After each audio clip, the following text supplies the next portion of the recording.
Bakit ganito ang buhay?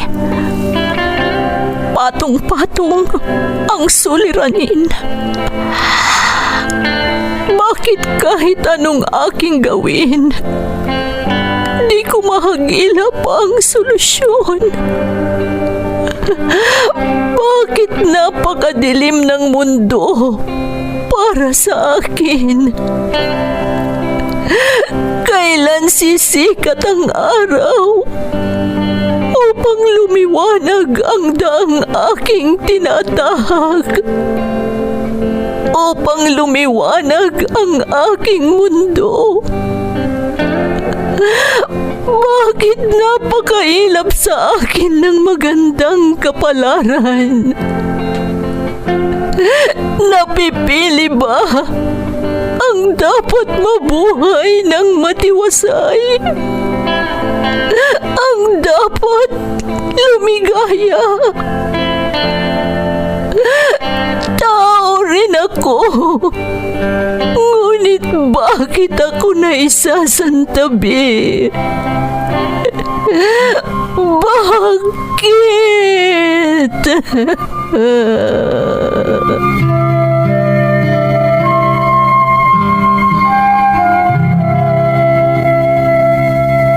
Puno ang mundo ng suliranin. Ang solusyon, umaapaw din. Sa bawat pagpatak ng luha, katumbas nito ay ligaya. Sa tuwing sasapit ang gabi, darating ang bagong umaga. At sa tuwing tayo ay nadarapa, sa ating pagtingala, may malalakas na bisig na handang humatak sa ating muling pagtindig. Bakas ng lumipas.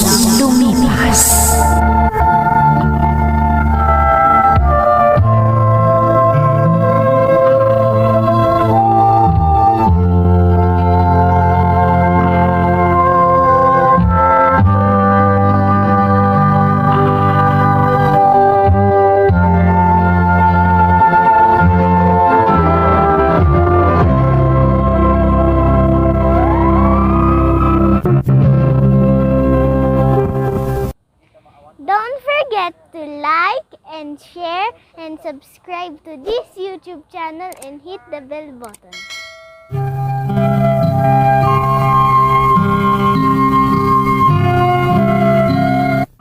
Magandang araw sa inyong lahat.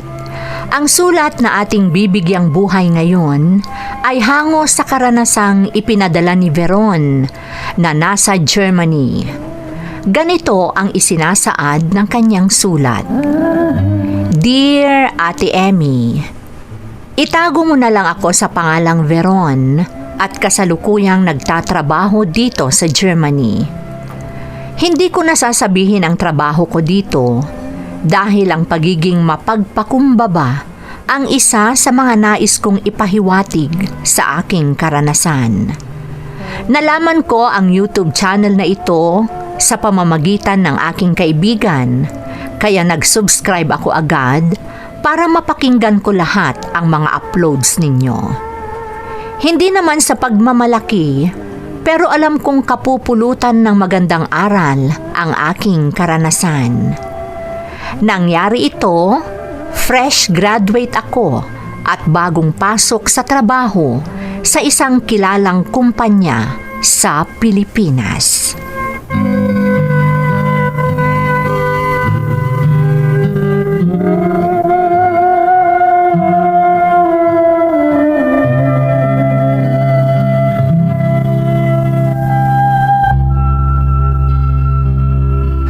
Sa lahat ng nag-apply sa bakanting posisyon dito sa kumpanya, ikaw ang highly recommended ng HR officer dahil bukod sa fresh graduate ka, cum laude ka pa. Tama po lahat ang impormasyon na yan, sir. Kailangan ng kumpanya ng mamumuno sa isang departamento. At yun ang inaplayan mo. Ngayon, gusto kong malaman kung desidido ka talagang magtrabaho dito. Isa ang company ninyo sa mga kinikilalang company dito sa Pilipinas. It's my pleasure to be employed here, sir. Willing to work under pressure? Yes, sir. Very good. Well, gusto kong basahin mo ang nilalaman ng kontrata.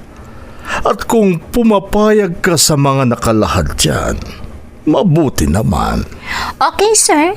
Just give me a minute. Babasahin ko lang ang mga nakalahad sa kontrata.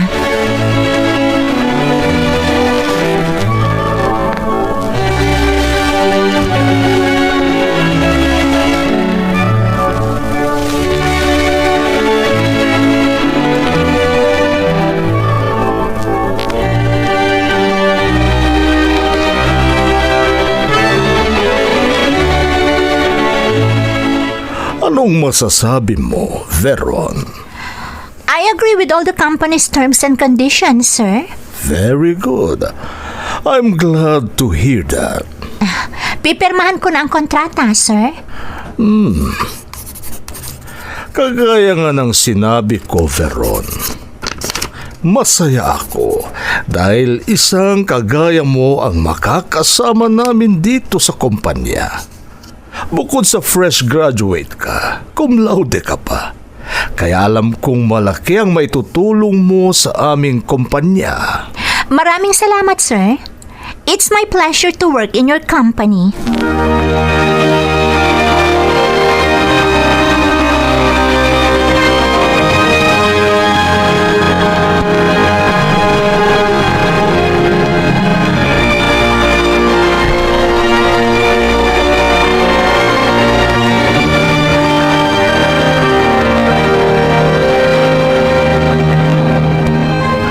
Veron, anak, di ka pa ba matutulog? Gabi na. Mamaya na po, inay. Gusto ko lang basahin ang laman ng company manual para alam ko ang gagawin ko sa kumpanyang papasukan ko. Ay, ilang gabi mo nang binabasa yan, anak. Mula nang nakapasok ka sa kumpanyang yan, yan na lang ang parati mong ginagawa. Ano ba naman kayo, inay? Pwede ba? Pabayaan niyo nga ako? Nakakainis kasi kayo. Hindi pa kayo matulog kung inaantok na kayo. Pabayaan nyo na lang ako sa mga ginagawa ko. Sige anak, maiwan na kita dito. Matutulog na ako. Kanina pa sana kayo natulog. Nakakainis. Istorbo talaga kayo.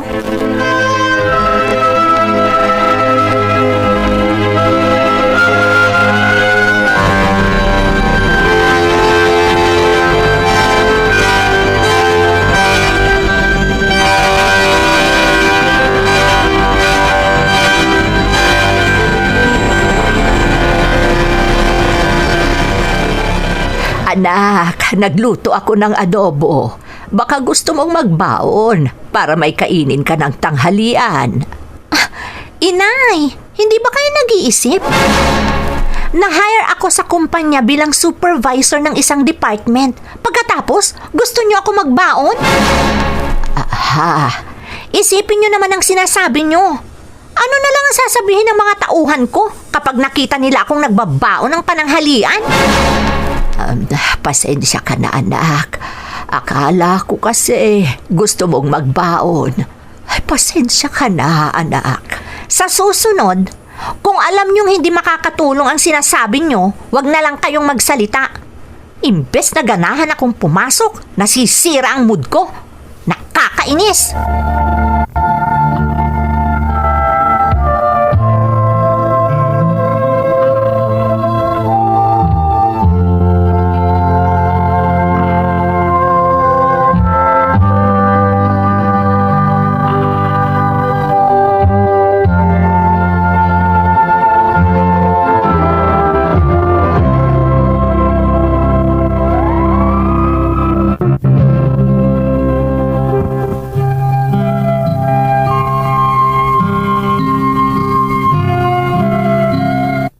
Ganyan ang ugali ko, Ate Emmy. Mayabang. Maging ang aking ina, kayang-kaya kong pagsalitaan ng masakit pag nagtatantrums ako. Magaling talaga ako sa academics noong nag-aaral pa ako, kaya nakakuha ako ng parangal. ang pagiging cum laude. Yan ang nakatanim sa aking isipan, lalo na nung nakapasok na ako ng trabaho. At head agad ako ng isang department sa kumpanyang napasukan ko. Para sa akin, there is no room for mistakes. Gusto ko, perfect lahat, lalo na ang mga tauhan ko.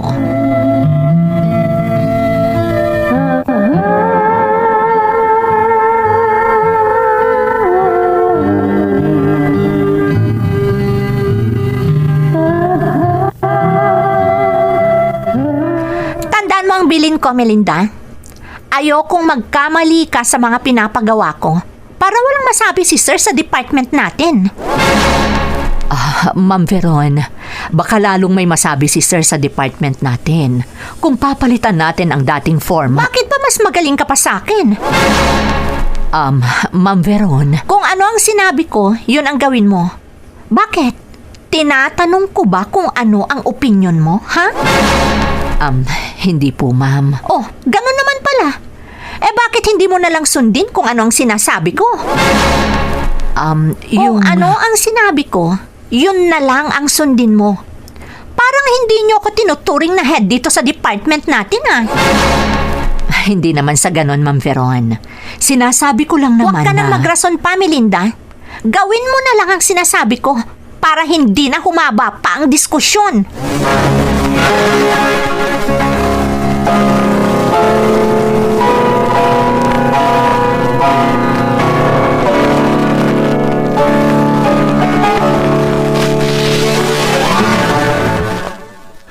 Kumusta ang department mo, Veron?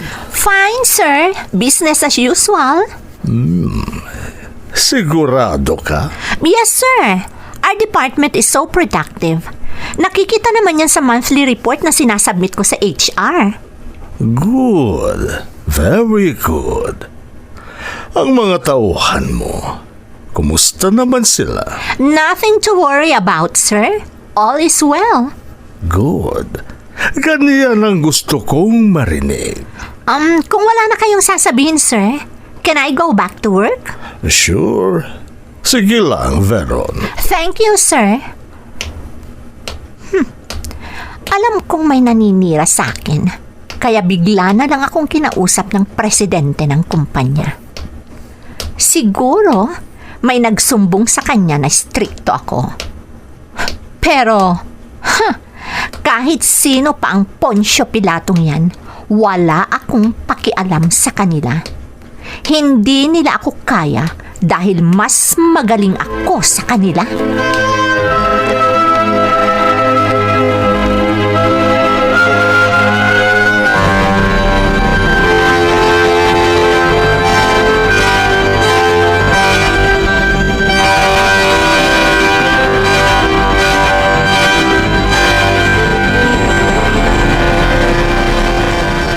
Veron, anak, baka nagsweldo ka na. Kailangan ko nang mabayaran ang mga city services natin. Baka kasi maputulan tayo. Bilib din naman ako sa inyo, inay. Kabisadong-kabisado nyo ang araw ng sweldo ko. Tuwing naka-withdraw ako, kung ano-ano namang gastusin ng mga sinasabi nyo. Pasensya ka na, anak. Kung sapat lang sana ang kinikita ko sa pagtitinda, hindi na ako magsasabi pa sa'yo. Bakit naman kayo hindi magsasabi sa akin? Magsabi lang kayo. Total, maganda ang trabaho ko. Buti na lang pala, nag-working student ako nung nag-aaral pa ako. Kung hindi sana ganito ang trabaho ko ngayon. Baka sales lady lang ako. O kaya ay ambulant vendor na kagaya nyo. Anak. Ayan ang pera. Siguraduhin nyo lang na babayaran nyo ang mga bills dito sa bahay. Baka kung saan-saan nyo naman dalhin ang pera. O sige, kunin nyo na. Gusto ko nang matulog. Nakakapuyat kayo.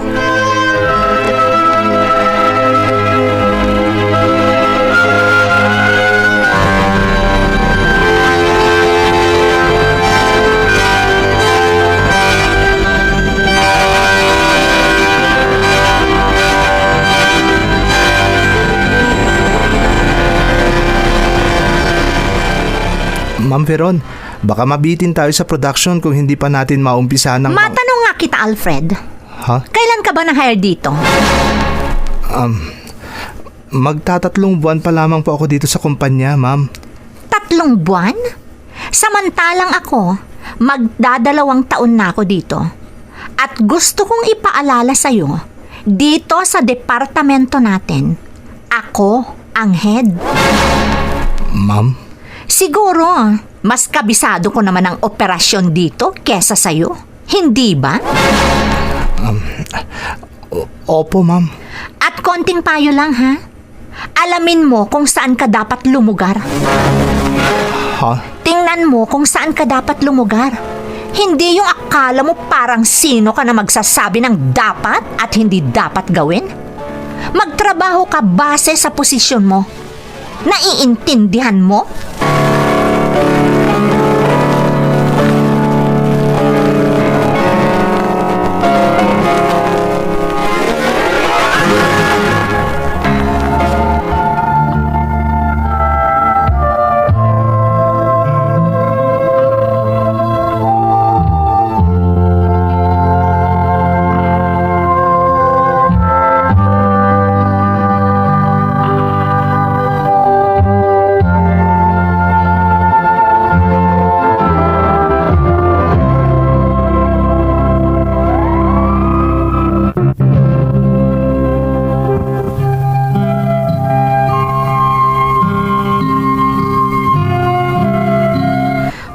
Tungkol sa trabaho, ayokong may mas nakalalamang sa akin, Ate Emmy. Kagaya nga ng nasabi ko, head agad ako ng isang departamento pagkapasok ko sa kumpanyang pinapasukan ko. Nang ma-hire si Alfred, may insecurities na ako sa kanya. Palagi kasing tama ang mga suggestions niya at malaki ang naitutulong niya para sa ikagaganda ng operations namin. Naging mainit ang dugo ko kay Alfred. At dahil dyan, nawala ang focus ko sa trabaho. Dahil ang gusto ko, parati kong napapahiya si Alfred.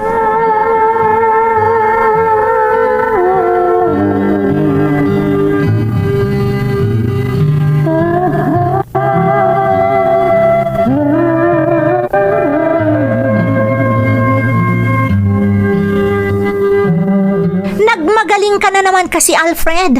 Kaya tingnan mo ang nangyari. Pumalpak ang operasyon ng departamento natin. Ma'am Veron? Napakahilig mo kasing pumapel. Ano ba ang gusto mong palabasin, ha? Hindi naman po sa ganun, ma'am.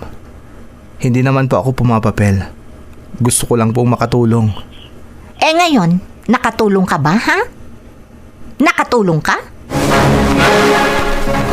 Oh, bakit hindi ka makapagsalita? Ipakita mo ngayon na magaling ka. Sige, magsalita ka. Sorry, ma'am.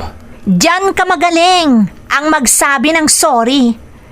Pero may magagawa ba ang sorry mo kung lahat tayo dito sa departamento ay nakompromiso na dahil sa kagagawan mo? Huwag ka na kasing magmagaling. Huwag ka na kasing magpasikat. Dahil lahat tayo makokompromiso dahil sa pagpapasikat mo.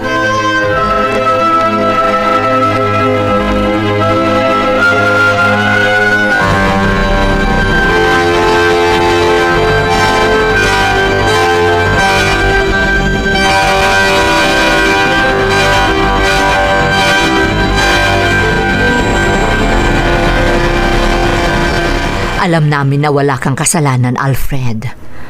Kung inaprubahan sana ni Ma'am Veron ang suggestion mo, hindi sana tayo pumalpak. Pabayaan na natin yon, Ate Melinda.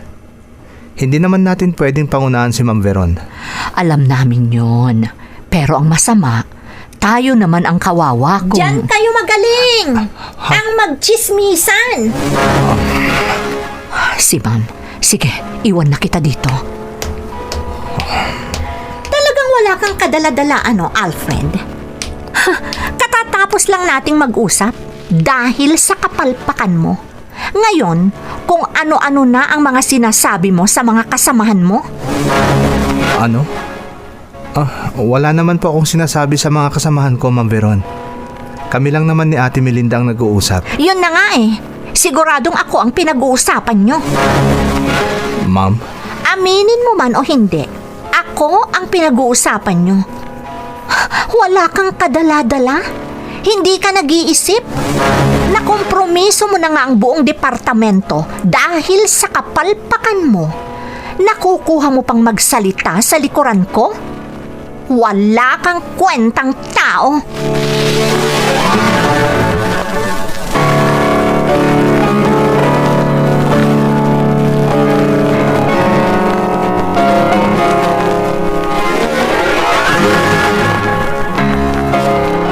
Oh, anong ginagawa mo dito sa bahay namin? Nagpunta ako rito para humingi ng tawad sa'yo, Veron. Wow! Ang kapal talaga ng mukha mo, ano? Akalain mo, tinatawag mo na lang ako sa pangalan ko? Wala kang respeto. Talaga palang ganyan ang ugali mo kahit wala ka na sa opisina, no? Hoy, huwag kang ngingiti-ngiti dyan. Baka akala mo, masaya ako dahil nandito ka. Bakit ka ba pumarito? Ano ba ang kailangan mo? Gaya nga ng sinabi ko, narito ako para humingi ng pasensya. Pasensya ka na lang kung ako ang dahilan ng malaking pagbabago sa kumpanya. Ha? Anong ibig mong sabihin? Malalaman mo rin. Oo nga pala. Gusto ko lang ipaalam sa'yo na nag-resign na ako. Ano? Yan ang totoo. Kaya wala ka ng kaiinisan. Pero kagaya nga ng sinabi ko, pasensya ka na kung may malaking pagbabago sa kumpanya dahil sa akin.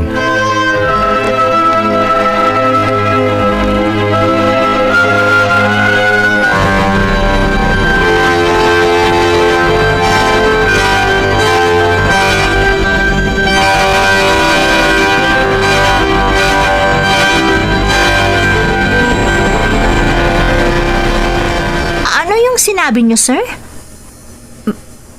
Pamangkin niyo si Alfred? Oo, Veron. Expert si Alfred sa negosyo na pinapatakbo ng kumpanya natin. Kagaya mo, nagtapos rin si Alfred na may mataas na parangal. Mas mataas kesa sa'yo. Dahil nagtapos siyang summa cum laude. Ano? Simula noong may mga lumabas na hindi magandang pangyayari sa departamentong pinamumunuan mo, nagpatulong ako kay Alfred. Noong una, ayaw niyang makialam. Pero nang makita niya ang larawan mo, pumayag siya. Kaya siya nag-apply dito at nagtrabaho sa departamentong pinamumunuan mo. Sir? Dahil sa kanya, napatunayan ko lahat ang mga sumbong tungkol sa iyo. Kaya ngayon, gusto kitang kausapin ng masinsinan. Tungkol po saan, sir? Tungkol sa trabaho mo. Ha? Gusto kong malaman kung masaya ka pa bang nagtatrabaho dito o hindi na. Nang sa ganon, alam ko naman kung ano ang dapat kong gawin. Dahil kung inaakala mong hindi ka na masaya sa trabaho mo dito, mapipilitan kaming kumuha na lang ng papalit sa posisyon mo. Kaya pag-isipan mong mabuti kung ano ang isasagot mo sa akin, Veron.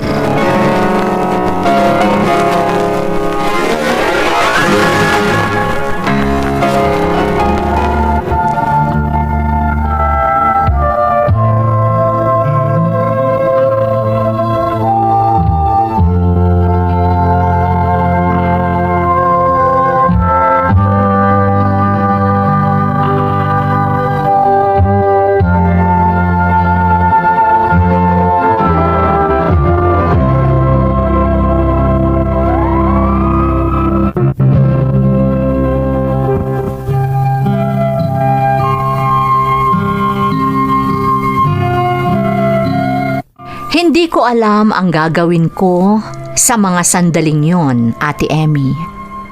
Pakiramdam ko, gusto kong matunaw at lumubog sa aking kinatatayuan dahil sa mga nasabi sa akin ng presidente ng kumpanyang pinapasukan ko. Dahil siguro sa kahihiyan, minabuti kong umalis na lang. Hindi naman ako nahirapan na maghanap ng ibang trabaho. Ngunit ang mga pangyayaring yon ang nagpabago sa akin. Gaya nga ng kasabihan, kung may nagsarang pintuan, marami ring oportunidad ang magbubukas. At ang isa sa mga yan ay ang panliligaw sa akin ni Alfred na asawa ko na ngayon. Oo, Ate Emmy, parang imposibleng mangyari. Pero siya ang dahilan kung bakit ako nandito ngayon sa Germany. Lahat ng masamang ugali ko noon, minsanang nabago dahil kay Alfred, lalo na ang trato ko sa aking ina.